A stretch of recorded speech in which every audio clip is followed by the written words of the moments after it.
Fala pessoal, bem-vindos de volta a mais uma aula de ciência dos materiais. Para quem está chegando agora aqui nesse canal, eu sou o Renato, sou professor da área mecânica do Instituto Federal de São Paulo, aqui no campus de Hortolândia. E hoje nós vamos continuar aí com a nossa disciplina de ciência dos materiais, tá? Essa é a nossa aula número 7. Na aula anterior a essa, aula número 6, nós falamos sobre discordância, né? A importância que as discordâncias têm para o aumento da resistência mecânica dos materiais, né? Falamos também quais são os meios, quais são as formas que a gente tem de aumento de resistência mecânica, né? Por tratamento térmico, por deformação a frio, por adição de elementos de liga, enfim, falamos sobre isso na aula anterior. E na aula de hoje a gente vai falar um pouco sobre propriedades mecânicas dos materiais, tá?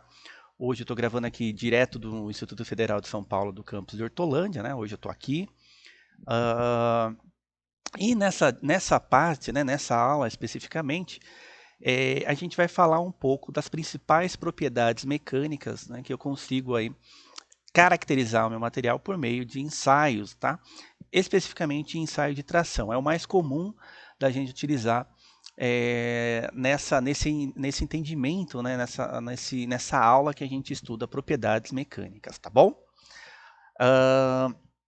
Que mais, pessoal? Então, se alguém ficou com alguma dúvida a respeito dos conteúdos, né, sobre defeito, sobre discordância, ou também aí sobre os mecanismos de aumento de resistência mecânica, que eu vou falar aqui, né, nessa aula, que a gente vai comentar também, é importante voltar um pouquinho aí e rever esses conteúdos das aulas anteriores, tá bom?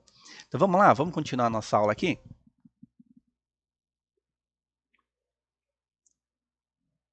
Bom, então por que é importante a gente estudar as propriedades mecânicas?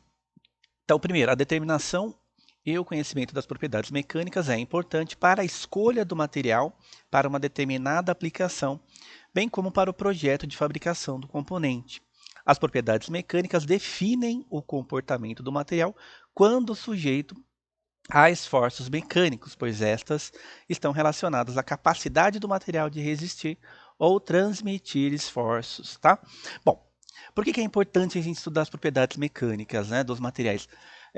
Já fica claro para a gente que a escolha de um material, a escolha de um metal, vai depender, obviamente, do que eu tô fabricando, né? Para que eu vou utilizar esse material, tá?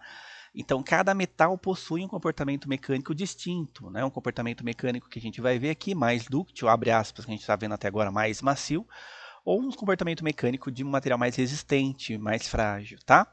É... Então, isso é importante para a gente definir uma aplicação. É claro que para fazer, por exemplo, um carro, esse metal que a gente usa na estrutura desse carro, né, para fazer a chaparia desse carro, né, portas, enfim, capô, não é, obviamente, o mesmo comportamento mecânico esperado quando a gente pensa num pistão, né, de um motor ou pensa num virabrequim. Por quê? Porque a condição de trabalho que eu espero para cada um desse material, para aplicação, né, é diferente. Enquanto para o motor eu necessito de uma alta resistência mecânica, que esse material consiga suportar a temperatura, tensões, esforços e solicitações distintas, para a chaparia, né, para esse carro ao redor, eu preciso basicamente que o material tenha uma boa capacidade de absorção de impacto, ou seja, que ele seja dúctil, macio, para que tenha aí um comprometimento com relação à segurança desse veículo, né, com a segurança dessa pessoa, desse motorista, né, dessas pessoas que estarão dentro desse automóvel. Tá? Então, só para a gente entender que poderia ser o mesmo aço 1045, mas com características diferentes, com um tratamento térmico, por exemplo, para esse material que eu estou aplicando no motor. Tá? Então, só para a gente entender um pouquinho aqui dessa ideia.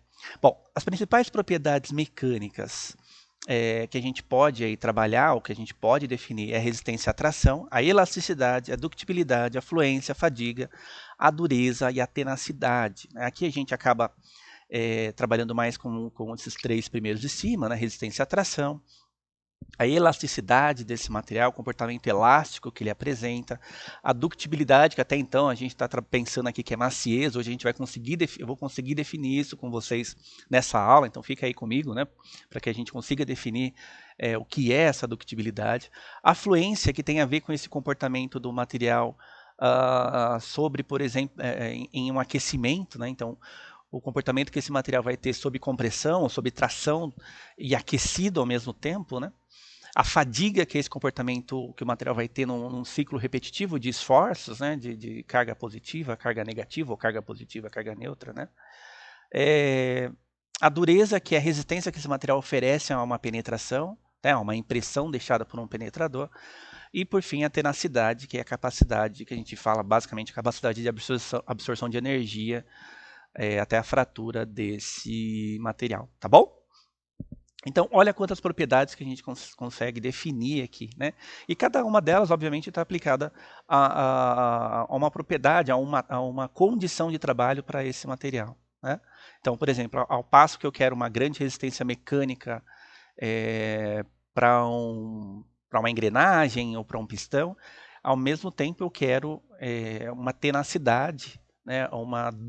Uma ductibilidade quando a gente pensa num capô de carro, numa chaparia de automóvel, né? De uma maneira geral, tá? Bom, e quais são os tipos de tensões, né? Ou tipos de solicitações que uma estrutura pode estar sujeita?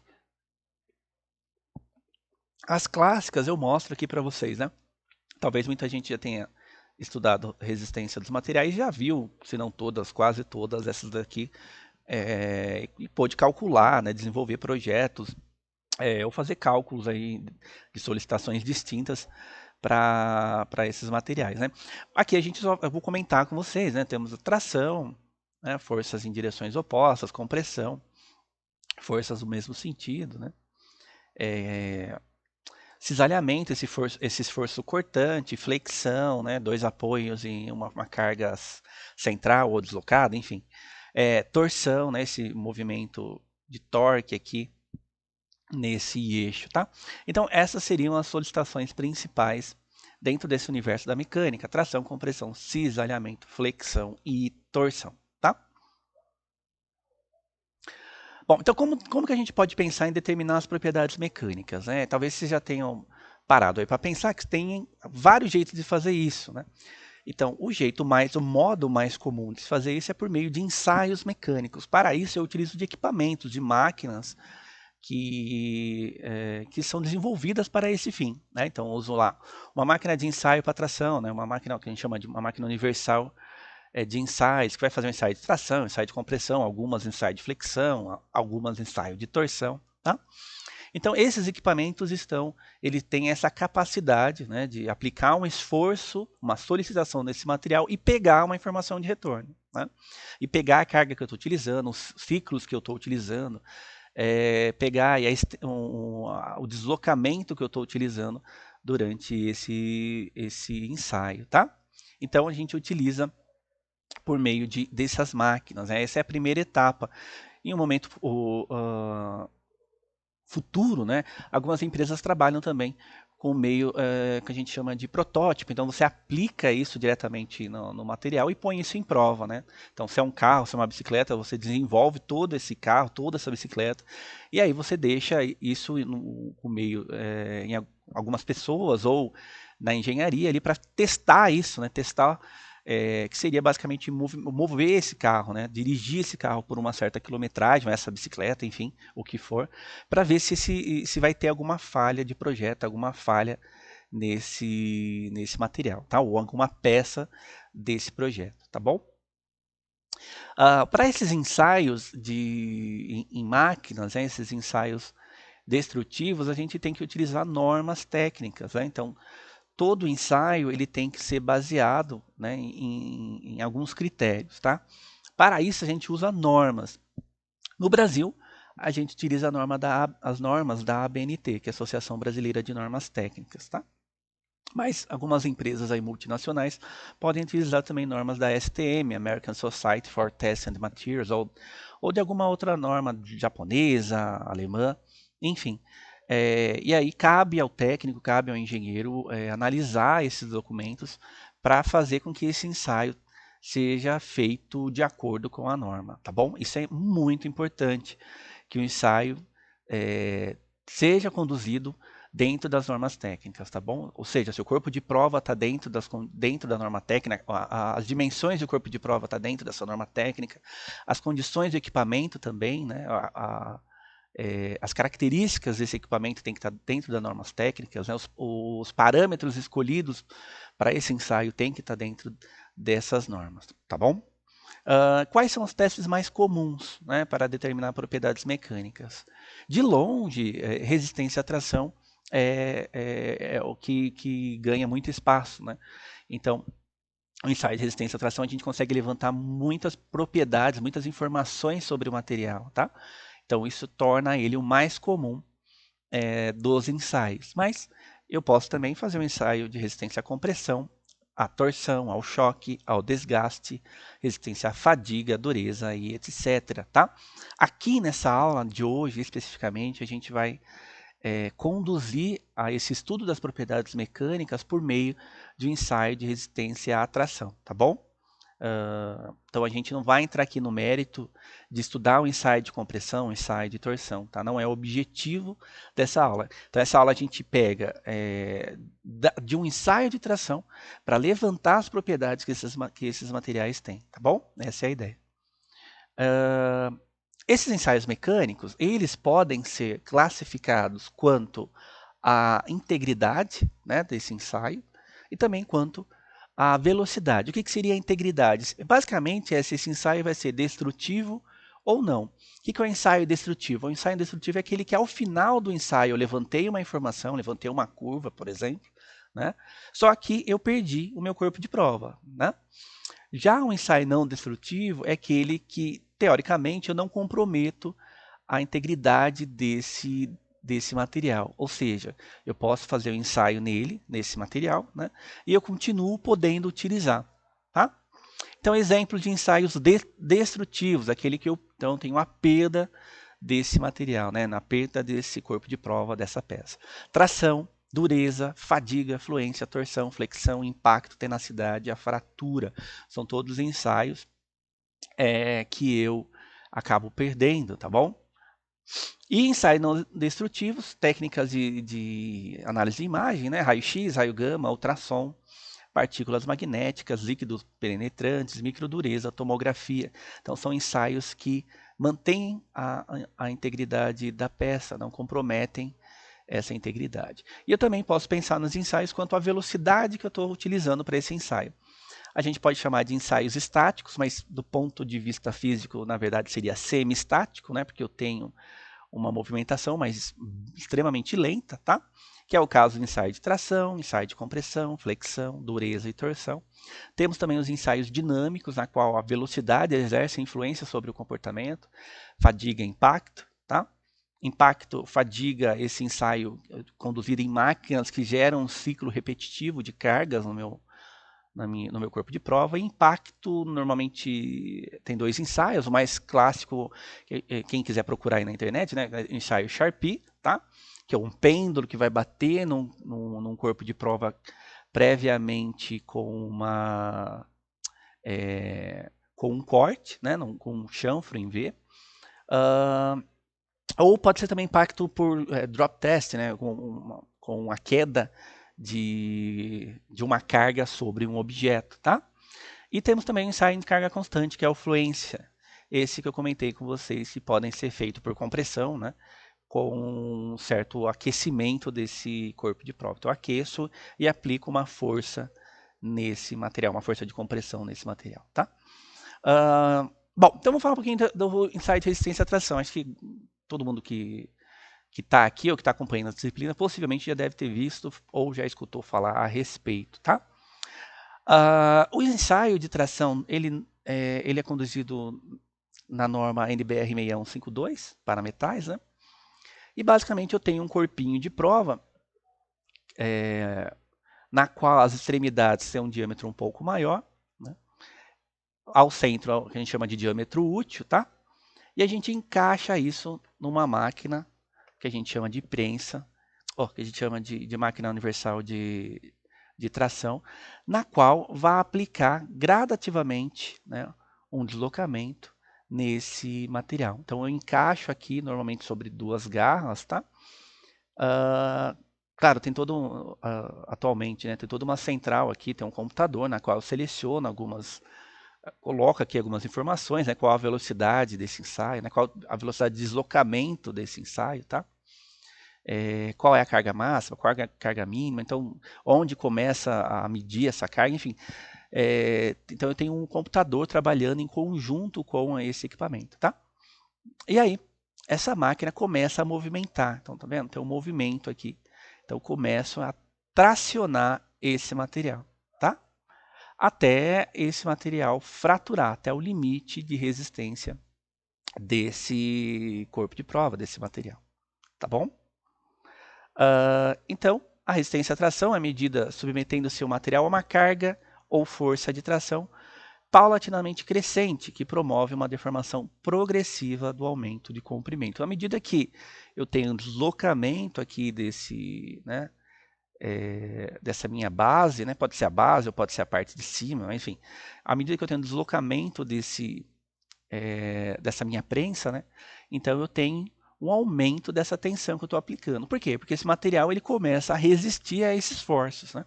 Ou seja, essa máquina tem que aplicar cada vez mais, né, tem que aplicar uma carga cada vez maior para continuar esse deslocamento. A gente vai estudar um pouquinho essa curva, mas a ideia inicial é essa, né, que a carga vai aumentando à medida que eu estou tracionando esse material, tá bom? Esse material, essa prensa, né, essa máquina universal, ela basicamente tem um sistema de aplicação de carga, tá? Que a gente chama de célula de carga. Essa célula de carga, ela está disposta ou na base ou aqui em cima, né? É basicamente uma espécie de uma balancinha, né? Que eu faço então a aquisição dessa informação da carga, da força que eu estou aplicando aqui, tá? Eu tenho um dispositivo para prender o corpo de prova, né, que vai segurar esse corpo de prova na posição vertical, tá? E tenho algumas vezes um dispositivo que a gente chama de extensômetro, que é basicamente uma garrinha que a gente coloca aqui no meio do corpo de prova. Ela tem um sensorzinho na ponta e ela consegue medir qual é o deslocamento que está tendo no corpo de prova, né? Porque a máquina sabe o deslocamento que está tendo nela, né? Que está tendo aqui nesse eixo rotativo, tá? Por exemplo, né?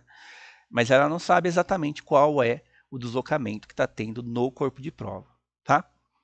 Então, para uma análise mais precisa, o uso do extensômetro é bem interessante, que ele aumenta a precisão desse ensaio, porque ele mede o deslocamento, né, a deformação, direto no corpo de prova, tá bom? Bom, e aí a gente entra em algumas equações básicas. A primeira tem a ver com a tensão. Nesse equipamento, né, normalmente essa célula de carga, ela vai pegar, obviamente, a carga ou a força. Quem faz a conversão para isso ser tensão é o próprio software aí de aquisição de dados, tá? Porque você vai entrar com a informação da área útil desse corpo de prova, né? E aí ele simplesmente converte, né? Ele pega a sua força, ele sabe a sua área, e aí ele te dá isso em tensão, tá bom? Então o que seria a tensão? Seria a força que eu estou pegando na célula de carga, dividido pela área inicial da seção transversal, ou seja, a área da seção transversal do meu corpo de prova. Essa informação, normalmente, ela é dada em Pascal, tá? Newton metro quadrado. Como normalmente aqui a gente está pensando em metais, é comum da gente ver Newton por milímetro quadrado, ou megapascal, ou gigapascal, para essa informação, tá? Outras possibilidades é trabalhar fora do Sistema Internacional de Medidas, que seria, por exemplo, o kgf por centímetro quadrado, o kgf por milímetro quadrado, mas são duas unidades fora do Sistema Internacional, tá? Aqui no Brasil ainda a gente encontra bastante coisas, né? Bastante empresas trabalhando com kgf por centímetro quadrado, quilograma-força por milímetro quadrado, enfim. De qualquer forma, é mais usual pensar em Pascal, pensar em múltiplos, submúltiplos de Newton por milímetro quadrado ou de Pascal, tá? Bom, como efeito da aplicação de uma tensão, tem-se uma deformação, que é a variação dimensional. Essa deformação, o que seria, né? seria basicamente a variação do comprimento. Ora, se portanto no início do processo eu tenho um comprimento X e eu estou aplicando uma carga, até ele romper, eu vou ter, obviamente, um comprimento 2x, vou ter um comprimento maior que isso, né? Então, o que seria a deformação? É a variação que eu tenho do início ao final disso tudo. Traduzindo isso em conta, ficaria o seguinte: seria o nosso comprimento final. Então, deformou, rompeu, fraturou, né? Junto as partes, tiro a medida, tiro do comprimento inicial e divido pelo comprimento inicial, tá?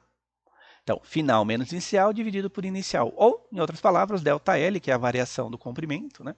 Dividido por LO ou L0, tá? Essa informação é a deformação epsilon da deformação, tá? Então, essa letrinha aqui, para quem nunca viu e que está me assistindo, epsilon de deformação, tensão sigma, tá? Onde LO ou L0 é o comprimento inicial e LF o comprimento final, tá? Essa informação aqui dá milímetros por milímetros, né? Então a gente não é necessário colocar uma unidade, tá bom? Mas é mais comum a deformação nem dar direto aqui milímetro por milímetro, né? Mas sim em porcentagem. Para isso aqui dar em porcentagem, eu tenho que pegar essa conta e multiplicar por 100, tá? Aí eu acho em porcentagem de deformação, ou seja, qual foi a porcentagem ao final do ensaio de tração que esse material deformou, tá bom? Bom, como que é a ideia do ensaio de tração, pessoal? Então vamos lá. Eu vou submeter esse corpo de prova àquele equipamento, que é a máquina universal de tração, e vai me dar uma curva assim, né? Eu vou aqui passar rapidamente com vocês. Eu tenho, inicialmente, uma parte que a gente chama de regime elástico, depois limite de escoamento, tal. Eu entro num regime de deformação plástica em encruamento, depois entro aqui, né, nessa região a formação do que a gente chama de empescoçamento, a estricção, até entrar no módulo de falha, a formação de uma trinca, o rompimento desse material. Tá? O que é importante aqui? Dentro de certos limites, a gente tem essa curva, tensão-deformação, obedecendo à lei de Hooke. O que é a lei de Hooke? A lei de Hooke vai dizer para nós o seguinte, que dentro do regime elástico, né, a deformação e a tensão, né, formam aí uma linha, né? É linear, ou ainda, em outras palavras, a tensão e deformação são proporcionais, ou seja, se eu apliquei se a minha carga aqui, independente da unidade, é 10 e a minha deformação é 1, se isso for para 20, a minha deformação vai ser 2, ou seja, eu estou mantendo a proporcionalidade disso aqui, tá? Então, dentro do regime elástico, a gente tem uma curva tensão-deformação obedecendo à lei de Hooke, que basicamente aqui, equacionando, colocando isso dentro de uma equação, vai dizer o seguinte, que a tensão vai ser igual ao módulo de elasticidade vezes a deformação. O módulo de elasticidade tem a ver aí com uma característica intrínseca de cada material, de como esses átomos estão ligados um ao outro, dessa força interatômica, tá? E ele vai nos dizer se esse material é mais resistente, né, ou tem uma resiliência maior ou menor dentro desse regime elástico, tá bom? Isso tem a ver com a curva inicial, né? Na verdade, tem a ver com a inclinação dessa curva, podendo ser mais horizontal para materiais mais dúcteis ou mais na vertical para materiais mais resistentes, né? Ou ainda, em outras palavras, né? Módulos de elasticidade maiores ou módulo de elasticidade maiores na posição vertical, né, e menores na posição deitada. Tá bom? Bom, vamos lá, pessoal. Então, a gente já sabe. Quando eu começo a tracionar esse material, ele entra... A primeira fase desse ensaio é o que a gente chama de regime elástico ou deformação elástica. O que seria isso, né?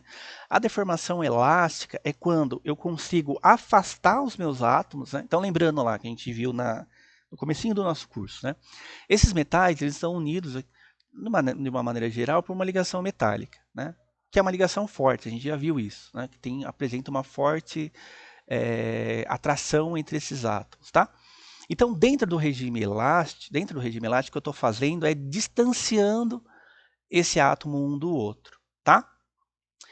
até, obviamente, um limite na qual eu cesso a minha carga e, por atração interatômica, esses átomos consigam voltar novamente, né? Consigam novamente entrar naquele regime que a gente já viu, né? Na qual isso aqui, a distância interatômica é igual a zero, tá? Então, essa distância interatômica é igual a, abre aspas, né, que a gente estudou aqui, mais ou menos igual a zero durante esse regime elástico, tá? Ela é afastada e se eu cesso a carga, eu volto para uma condição inicial igual a zero. Tudo bem? Se eu continuo aplicando a carga, vai ter em algum momento uma distância maior do que essas forças interatômicas estão ainda efetivas. Portanto, eu consigo entrar num outro regime, que é o regime de deformação plástica. Desse momento para frente, se eu cesso a carga, esses átomos não conseguem mais voltar para formar uma ligação, né, para voltar no seu comprimento inicial. Então, a deformação plástica já é uma deformação permanente. Esse deslocamento que eu tive de um átomo para o outro é mantido, né? Eu não consigo voltar para uma condição igual a zero novamente, tá? Então, a partir desse momento, eu entro num regime de deformação plástica, tá bom? Então, vamos ler o que está aqui escrito para vocês. Então, o que seria a deformação elástica? Ela precede, ou seja, ela vem antes da deformação plástica.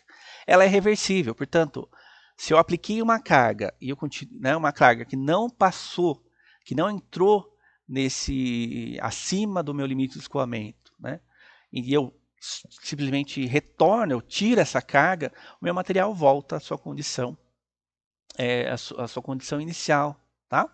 Ele volta às suas medidas iniciais, ao seu comprimento inicial. Tudo bem? É praticamente proporcional à tensão aplicada, ele obedece à lei de Hooke.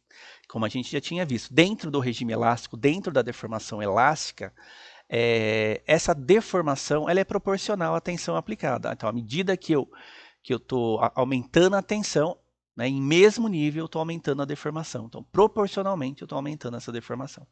Já na plástica, ela é provocada por tensões que ultrapassam o limite de elasticidade. É irreversível, porque o resultado é resultado do deslocamento permanente dos átomos e, portanto, não desaparece quando a tensão é removida. Tá? Então, a plástica, eu mantenho a minha deformação permanente. Eu não consigo voltar para as minhas condições iniciais. Tudo bem?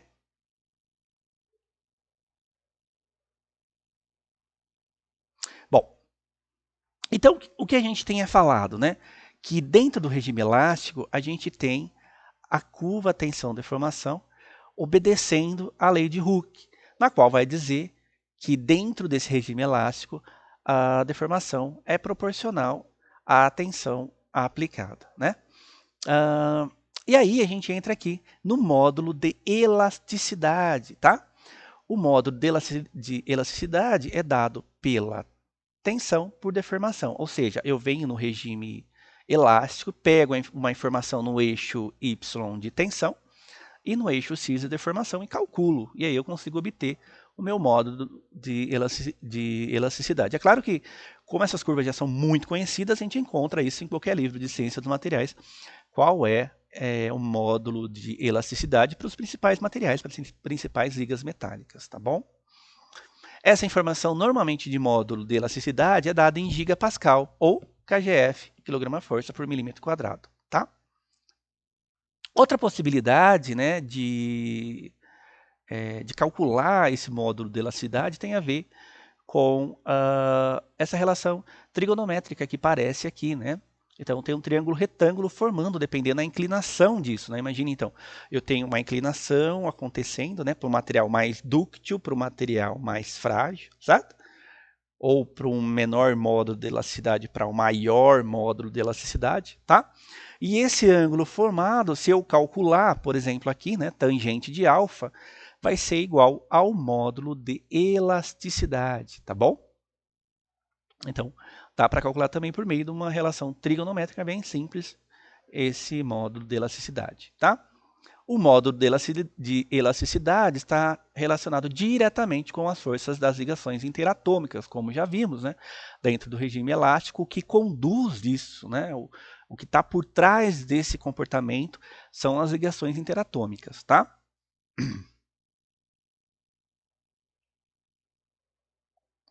Bom, aqui só para a gente ter uma ideia do módulo de elasticidade, ou módulo de Young, muitas vezes chamado, para alguns materiais. Né? Comparando aqui rapidamente o magnésio 45, tá? E o tungstênio lá 407, né? Quase 10 vezes maior que o magnésio. Então, olha só como a gente tem materiais que variam muito, né, de módulo de elasticidade, então de comportamento mecânico. Né? Um material extremamente dúctil comparativamente, né, o magnésio, com o tungstênio 407, tá?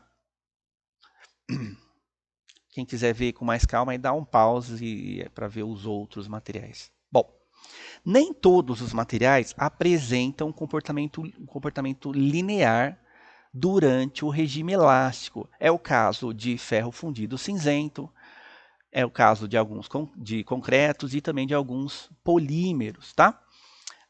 O que acontece? O que a gente faz, né, quando esse material não apresenta uma linearidade, né? Não é uma curva linear, tá?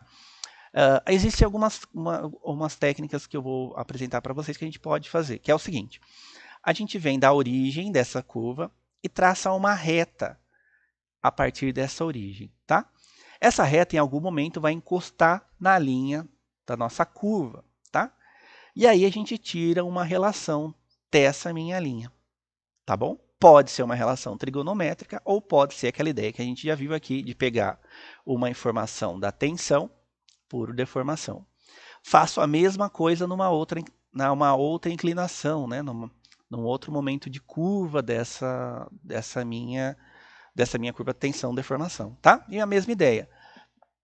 Traço novamente uma reta e tiro essa informação de tensão-deformação. E aí eu fico com essas duas informações, que é para ter uma variação, mas não tão grande. E aí eu consigo tirar uma média disso, tá? Então ficaria aí um módulo de elasticidade médio desse ferro fundido, desse concreto, tá bom? Muito comum de ser feito dessa forma, tá? Bom, considerações sobre o módulo de elasticidade. Como consequência do módulo de elasticidade estar diretamente relacionado com as forças interatômicas, os materiais cerâmicos têm alto módulo de elasticidade, enquanto os materiais poliméricos têm baixo. Com o aumento da temperatura, o módulo de elasticidade diminui. Bom, então se o módulo de elasticidade tem a ver com as forças interatômicas e os materiais cerâmicos, por exemplo, com ligações covalentes, e os materiais metálicos, ligações metálicas, a gente já sabe que são ligações fortes, né? Tanto a ligação metálica como a ligação covalente, a gente já sabe que é esperado, de certa forma, que esse módulo de elasticidade seja alto comparativamente aos polímeros, na qual a gente trabalha com essas macromoléculas, né, com essas macromoléculas, né, com essas cadeias grandes de formação de carbono, tá? Que tem uma grande flexibilidade e, portanto, são bastante que apresentam um módulo de elasticidade bem baixo, né, comparativamente, tá bom? E a gente sabe também que a temperatura influencia nessa questão da elasticidade com a sua diminuição. Então, à medida que eu aumento a temperatura, né, o módulo de elasticidade tende a diminuir, tá bom? Outra coisa importante, pessoal, é que aqui a gente está pensando que o material é anisotrópico, certo? O que é um material anisotrópico? Aquele que, em tese, ele tem grãos, né? É um policristal que tem grãos distribuídos ali de forma aleatória, né? Não tem nenhuma direção nesses grãos, tá? A partir do momento que eu entro na ideia do monocristal, que eu penso que eu tenho um único grão orientado, né? Ou que eu tenho material de certa forma também isotrópico, né, encruado, tal. Esse comportamento mecânico, né, vai depender da direção que eu estou tracionando, tá? Da direção né, da direção cristalográfica dessa deformação, da direção que eu estou tracionando esse material, tá? Então é importante lembrar que para o monocristal ou para o material que é anisotrópico, esse comportamento mecânico pode sofrer interferência da direção da solicitação, tá bom? Bom, outra informação, outra característica também, né, propriedade que é bastante importante, é o coeficiente de Poisson, tá? Ou Poisson, né? Esse coeficiente de Poisson, ele vai nos dizer o seguinte, né, que quando eu traciono um material, ele não sofre só deformação num eixo, né, em um sentido, mas sim em dois, tá? Então, qualquer elongação ou qualquer alongamento ou compressão de uma estrutura cristalina em uma direção, causada por uma força uniaxial, produz, obviamente, né, um ajustamento nas dimensões perpendiculares à direção da força. Que eu estou dizendo o seguinte, né? Imaginando que eu tenho um corpo de prova que está aqui em azul, tá? E eu submeto ele a um ensaio de tração, à medida que esse material vai deformando, vai alongando, né, eu tenho uma variação em Z, que é o aumento desse comprimento, mas eu também tenho uma variação em X, né, que é a sua diminuição. Tá bom? Então, eu tenho tanto uma variação em X, tanto uma variação aqui em X, nesse eixo, né, como uma variação também em Y. Tá bom? Esse coeficiente de Poisson dá para calcular aqui por essa relação da deformação, menos a deformação em x, né, se eu estou pensando que é tração, dividido pela deformação em z. E existe, né, os valores típicos aí, na qual a maioria dos materiais se enquadram ali, se aproximando desses valores, tá? Os polímeros, eles ficam na ordem de 0,4. Se eu fazer essa relação de deformação em x por deformação em z, daria algo perto de 0,4, metais perto de 0,3, e cerâmicas perto de 0,2. Tudo bem? Esses seriam alguns valores típicos dessa deformação de X por deformação em Z. Tá?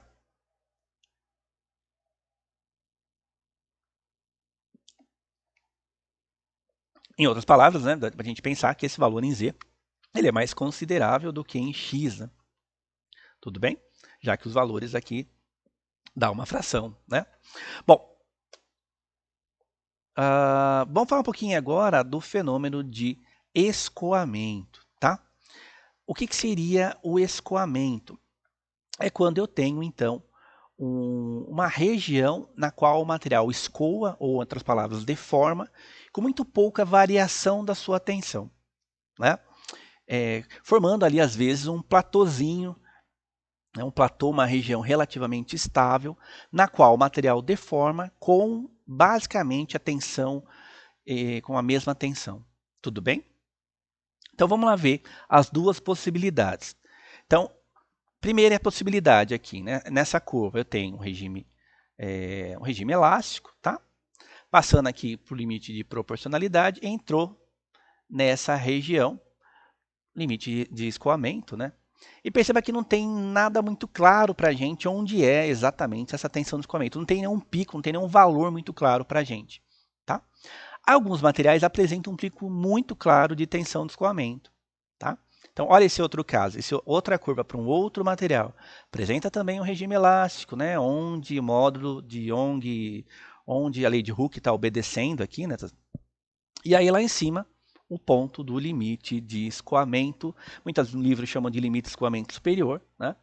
E aí depois um decréscimo da carga e um limite de escoamento inferior com a formação do platô que a gente falou aqui.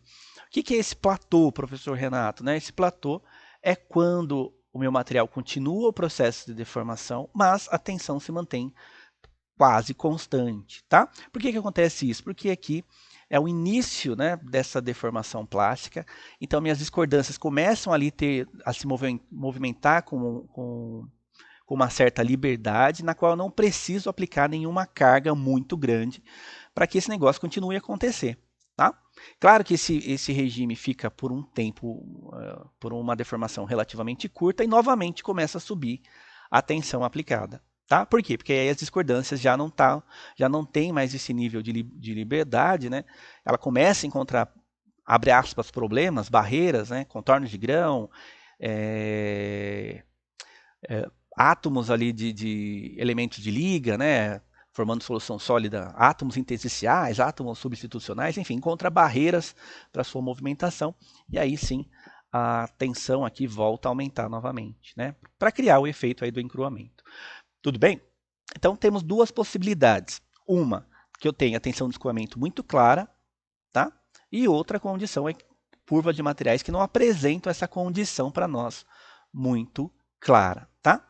E aí fica, como é que eu defino então a tensão de escoamento para esses materiais que não têm essa característica, esse pico, né, essa informação muito clara? Então existe um jeito de fazer isso, que é o seguinte, tá? Quando a gente não observa muito com nitidez esse fenômeno, né, a gente pode utilizar da deformação permanente sendo 0,2%, tá? Ou algum outro valor especificado, dependendo do material. Mas para metais, a gente costuma utilizar o valor de 0,2%, ou se for milímetro por milímetro, 0,002. Como é que eu faço isso? Eu tenho que pegar a minha curva gerada, né, o gráfico da minha curva. Normalmente eu preciso dar um zoom grande nessa região da deformação elástica, e aí eu vou traçar uma reta a partir desse ponto de deformação 0,002, ou se tiver em porcentagem, 0,2%. Traço essa reta, e onde essa reta encontrar na minha curva tensão-deformação, a gente adota como limite de escoamento. Tá? Então, esse valor, né, é uma aproximação, tá certo? Não dá para saber exatamente onde é o limite de escoamento. O que seria o limite de escoamento? Né?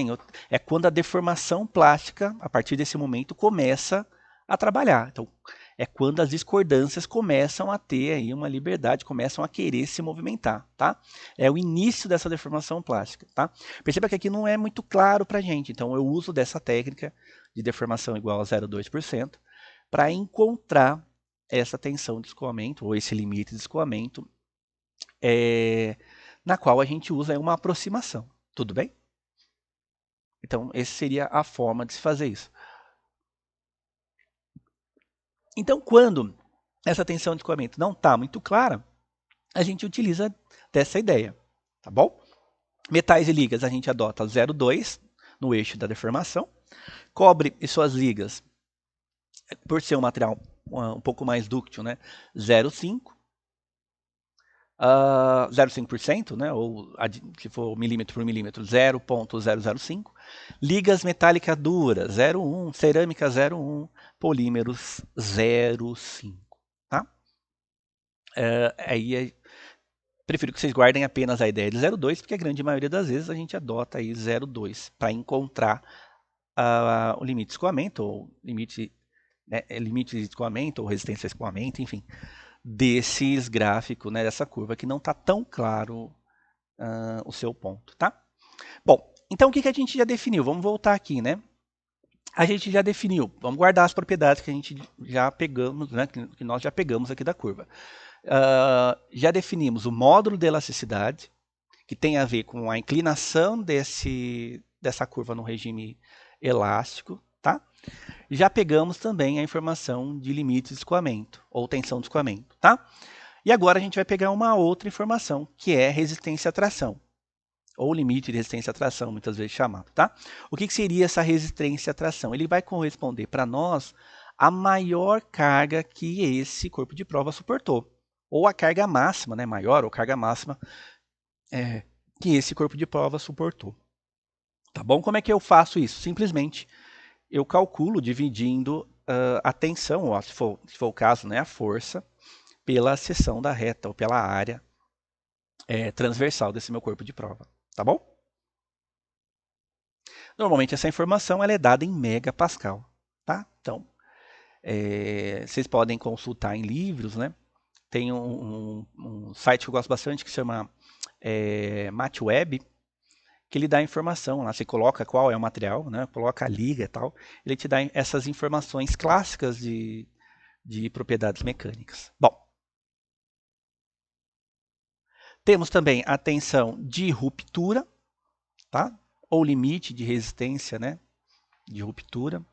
Esse limite de ruptura, ou limite de resistência à ruptura, ele sempre é o finalzinho da nossa curva, tá? Então, ao finalzinho da nossa curva, a gente pega essa informação e a ideia é a mesma do limite de resistência à tração. O que eu vou fazer aqui, né? Eu vou simplesmente dividir essa força pela área inicial do corpo de prova, tá?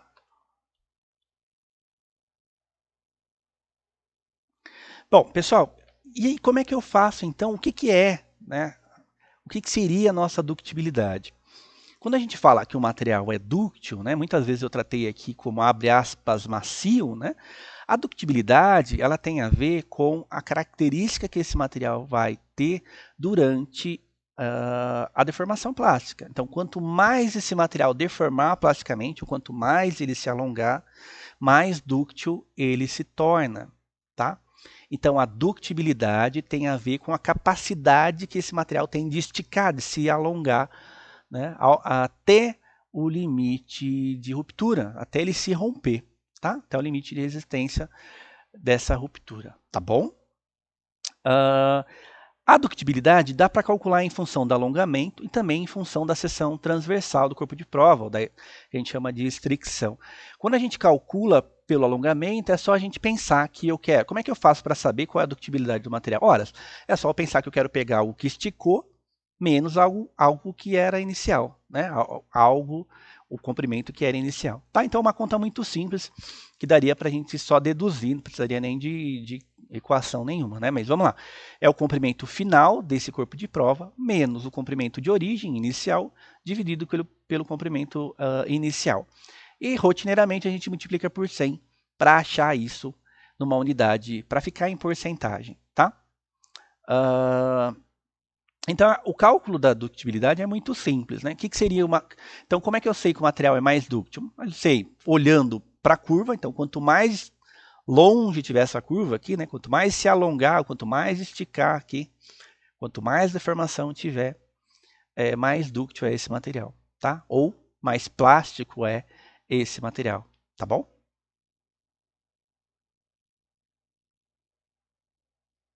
Bom, como é que é feito para determinar esse comprimento, esse alongamento, né? Existe o que eu tinha comentado com vocês, que é o extensômetro. O que seria o extensômetro? É aquele equipamento que eu coloco aqui nas extremidades, né? Para medir essa deformação, para medir esse deslocamento, tá? E eu posso fazer de um jeito um pouco mais manual, que é o seguinte: eu venho aqui com uma régua e faço marcações de 5 em 5 milímetros ou em 10 em 10 milímetros, tá? No meu corpo de prova. Tomo uma medida entre esses pontos, tudo bem? E ao final do processo, quando fraturar esse corpo de prova, eu monto um em cima do outro novamente e tomo a medida novamente, tá? E aí eu consigo ver a variação que teve da marcação inicial para a marcação final, ou seja, quanto que esse material se alongou, tudo bem? E aí é simples, só utilizar daquela continha lá nossa, né? Comprimento final menos inicial dividido por inicial, eu sei quanto foi esse alongamento, tá? Ou eu sei a ductibilidade desse material. Eu posso também pensar na ductibilidade por meio da estricção, ou por meio, em outras palavras, né, da seção do meu corpo de prova, né? Da seção transversal do meu corpo de prova, tá? Ou seja, se eu olhar de frente do meu círculo lá, né? Dessa seção transversal que eu estou falando. Como é que se calcula, então, a ductibilidade por meio da estricção? A mesma ideia, pessoal. A área inicial, que é maior, né?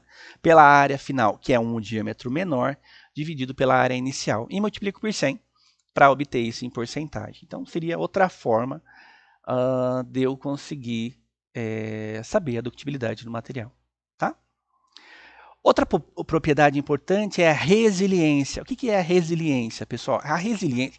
A gente tem duas informações relacionadas a essa característica que a gente chama de absorção de energia. Primeiro, a resiliência, que é a capacidade de absorção de energia no regime elástico. E a tenacidade, que é a capacidade de absorção de energia no regime elástico mais plástico, ou de toda a curva tensão-deformação, tá? Aqui a gente está pensando na resiliência, que é simplesmente essa região abaixo da curva tensão-deformação, E eu utilizo normalmente como referência a tensão de escoamento. Tensão de escoamento, encontrei, traço uma reta, essa região, essa área é o módulo de resiliência. Tá? O que é o material mais resiliente? É aquele material que vai apresentar uma área maior de deformação. Dá para ser visual? Dá, mas algumas vezes fica meio confuso no visual saber qual material é mais resiliente que um outro. Né? Então imagina, tem uma outra curva passando aqui que é um pouquinho maior que essa e desce. Qual é o mais resiliente? Né? Então fica meio difícil saber. Né? E aí nesses casos é interessante a gente colocar isso numericamente, calculando. Como é que calcula isso? Tá? Calcula da seguinte forma. Um módulo de resiliência vai ser igual a tensão de escoamento ao quadrado, esse ponto aqui é o quadrado, dividido por 2 vezes o módulo de elasticidade, 2 vezes essa inclinação da curva, né? Esse módulo de elasticidade. Tá? Com isso, eu sei numericamente qual material, por exemplo, seria mais resiliente que o outro, se resiliência for, obviamente, a propriedade que mais me interessa disso tudo, tá bom? Para mola, por exemplo, é interessante a resiliência, né? Lembrei aqui, né? Por exemplo, para que eu quero um material muito resiliente? Para mola. Até mola, eu tenho que ter uma boa capacidade de absorção e eu não quero entrar no regime plástico, né? Seria aí uma propriedade importante para essa aplicação, tá? E a tenacidade, que foi o que eu falei com vocês, que é toda a área debaixo da curva tensão, deformação. Né? Também dá para visualmente tentar estabelecer algum padrão, né? Qual material é mais tenaz que um outro, tá? Então, aqui eu coloquei só para a gente ter uma ideia, né? Então, olha aqui esse material. Pequena tenacidade de polímeros, grande tenacidade de metais. Olha a área de baixo. Não confundir tenacidade com ductibilidade, né? Esse material se alongou mais, ele é mais dúctil, é verdade, né? Mas ele não é mais tenaz, porque a área debaixo da curva não é maior do que a dos metais, tá? Então, nesse caso, polímeros com pequena tenacidade, nesse caso, metais com grande tenacidade e cerâmica com pequena tenacidade também, tá? Se fosse pensar em questão de ductibilidade, material mais dúctil, né? O material aqui intermediário e o material menos dúctil, tá? Ou em outras unidades, maior limite de escoamento, menor limite de escoamento, menor ainda limite de escoamento, né? Bom, a tenacidade, né, dá também para ser calculada por um módulo de tenacidade. Só que nesse caso eu tenho dois tipos de módulo, tá? Um módulo para materiais frágeis e um módulo para materiais dúcteis. É diferente porque os frágeis ele tem uma curva diferente dos dúcteis, tá? Então eu calculo de um modo diferente, né? Daria para integrar essa curva também aqui para obter esses valores, mas de qualquer forma, calculando aqui com vocês, né, o módulo de tenacidade, né, equacionando com vocês, na verdade, dá para ser calculado o seguinte: tensão de escoamento mais tensão limite de resistência à tração, dividido por 2 vezes a deformação final. Né? Dá uma unidade estranha, né? Newton metro cúbico, tá? Mas é importante, para que eu uso isso? Né? Eu uso isso quando, na dúvida, eu não sei qual material é mais tenaz ou se eu quero simplesmente quantificar isso, né? Quantificar essa tenacidade dos materiais, tá bom? E se for frágil, é 2/3 do limite de resistência à tração vezes a deformação final, tá bom? Na mesma unidade Newton metro por milímetro cúbico, tá? Bom, as propriedades mecânicas elas sofrem influência da temperatura, pessoal, né? Ah, como assim? À medida que eu vou fazendo um ensaio em temperaturas maiores, o comportamento mecânico vai mudando, né? E aí eu queria que vocês acompanhassem comigo aqui. É o mesmo material, e aí eu estou fazendo um com baixa temperatura, né? E outro com alta temperatura. Ou seja, um eu estou fazendo na temperatura ambiente e outro eu coloquei esse corpo de prova lá num forninho, né? E estou fazendo um ensaio de tração com esse material sendo aquecido ao mesmo tempo. Tá? Bom, o que vai acontecer? O modo de elasticidade ele vai mudar. Então, olha o que está acontecendo aqui. O modo de elasticidade está diminuindo, né? Ou seja, o meu material tinha essa condição e à medida que eu aquecia, né, eu submeti ele a um aquecimento, esse módulo de resiliência, né, esse módulo de elasticidade, ou módulo de Young, enfim, ele diminui. Né? Então, minha curva aqui deitou. tá? Mudei o meu ângulo do módulo de elasticidade. A tensão tanto a tensão de escoamento como o limite de resistência à tração, que é esses dois casos, né, ela também diminui. Tensão de escoamento diminui, limite de resistência, né, vai estar por aqui também, limite de resistência à tração também diminui, tá? E a ductibilidade, ela aumenta. Então, à medida que eu faço o ensaio a quente, o meu material se alonga mais até romper, tá? Então, a ductibilidade aumenta. Tudo bem? Bom, e aí eu faço aqui um adendo, né? Nós que trabalhamos dentro da engenharia, né, a gente costuma utilizar essa tensão que a gente chama de engenharia, né? Então, esse comportamento mecânico aqui, essa curva tensão-deformação de engenharia. Mas se a gente parar para estudar mais a fundo ou tentar entrar num dado mais de pesquisa ou de ciência, algumas vezes é importante também a gente pensar na tensão e deformação verdadeira desse corpo de prova. O que acontece? A gente faz o ensaio de tensão e deformação e a gente calcula a força referente a uma área inicial. Mas, na verdade, o que está acontecendo na deformação plástica é que aquela área, que é a seção transversal do corpo de prova, ela está mudando, né, in situ ali, né, durante o ensaio. Então, durante a curva tensão-deformação, a minha seção transversal, que é, né, o diâmetro dessa barra, ela está sendo modificada constantemente, né, paulatinamente durante o ensaio. Tá? Então, se a gente pensa numa deformação real, a gente vai ver que é diferente desse ensaio, né, dessa curva de engenharia que a gente está falando, ou convencional, na qual eu simplesmente desconsidero isso, que eu tenho uma modificação in situ ali, durante o ensaio, né, desse diâmetro, dessa área que eu estou utilizando para calcular a tensão. Tá? Então, a deformação verdadeira, ela pode ser calculada pela integral desse pedacinho aqui, né, pela integral desse pedacinho da deformação plástica, tá? Na qual simplesmente eu vou ter aí o ln, uma função ln de A0 por A1, por AI, né? O que seria esses A's, pessoal? Seria o início e o final desse pedaço aqui da minha curva, tá bom? Então, com essa função ln eu conseguiria estabelecer, né, integrando esse pedacinho, né, fazendo, né, a integração desse pedacinho aqui da minha curva, tá?